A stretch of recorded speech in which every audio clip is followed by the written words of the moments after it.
এটাকে কোন ধরনের গাছ লাগানো বলে আপনারা বলতে পারেন? এটা কি আসলে কি কোনো গাছ লাগানো, না গাছকে এক ধরনের পানিশমেন্ট দেওয়া? এটাকে আপনারা কিভাবে দেখবেন?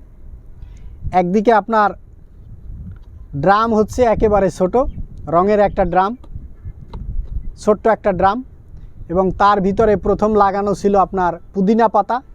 এটা তো একটা উপকারী পাতা, এটা আপনারা জানেন।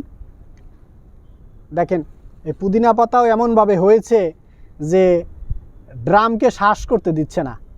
এবং এই পুদিনা পাতাও যে গাছের গতি ভালো, তারপরও এই গাছের আপনার যদি আরও পরিমাণ মানে কম হইতো তাহলে এই পুদিনা পাতাটাও আরও অনেক বড় হইতে পারতো। কিন্তু তার মধ্যে আমার বাগানের যে পরিচর্যাকারী জনাব কবির হোসেন, এই গাছের ডালটা আপনার যে কোনো জায়গাতে ভেঙে গিয়েছিল, তো ফেলে দিবে, তো আপনার এটার মাঝখানে এসেই আপনার রোপণ করে রেখেছে। বুদ্ধি যদি কম হয় সেক্ষেত্রে এই ধরনের অবস্থাই হয়। আপনারা কি মনে করেন যে এই ড্রাগন গাছটাতে কখনো ফল আসবে? এই গাছটাতে কখনো ফল আসবে না। গাছের যে গতি,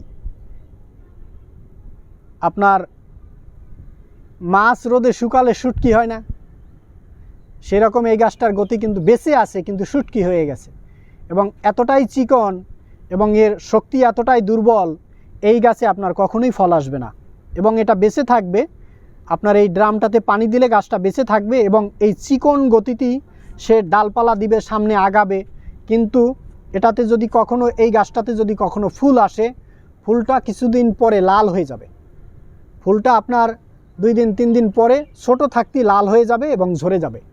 এই ধরনের ড্রাগন গাছ যদি আপনার বাগানে বা আপনার টবে অথবা আপনার ফ্যাক্টরির ছাদে অথবা আপনার বাসার ছাদে অথবা বেলকুনিতে যদি গাছের কন্ডিশন এইরকম হয় এবং এক গাছের ভিতরে যদি আরও জংলা গাছ থাকে, সেক্ষেত্রে আপনার এই গাছ বেঁচেই থাকবে, পানি দিয়ে বাঁচিয়ে রাখতে পারবেন, কিন্তু সারা জীবন বেঁচেই থাকবে, ফলের আশা আপনি করতে পারবেন না।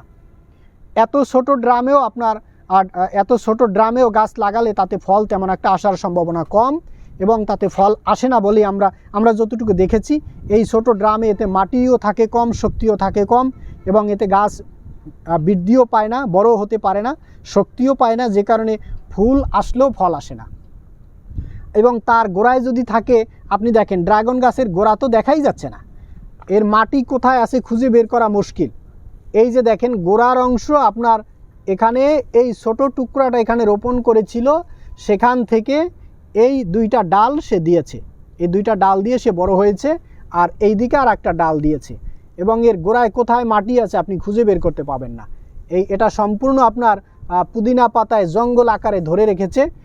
এটা হচ্ছে আপনার বুদ্ধিমানের কাজ নয়, বুদ্ধি কম থাকলে যা হয়। এই গাছটাতে আপনার কখনই ফল আসবে না। আর যদি ফুল আসার পরেও যদি আপনার ফুল ঝরে যায়, আপনি ধরে নেবেন গাছের কন্ডিশন আপনার এরকম হওয়ার কারণে আপনি ফুল আসতেছে কিন্তু ফল আসতেছে না, ফল টিকতেছে না, ফল পাচ্ছেন না। তো আশা করছি এই ধরনের গাছ কেউ রোপণ করবেন না। এতে গাছকে, আমি মনে করি এতে গাছকে এক ধরনের শাস্তি দেওয়া ছাড়া অন্য কিছু নয়। আশা করছি ভালো থাকবেন।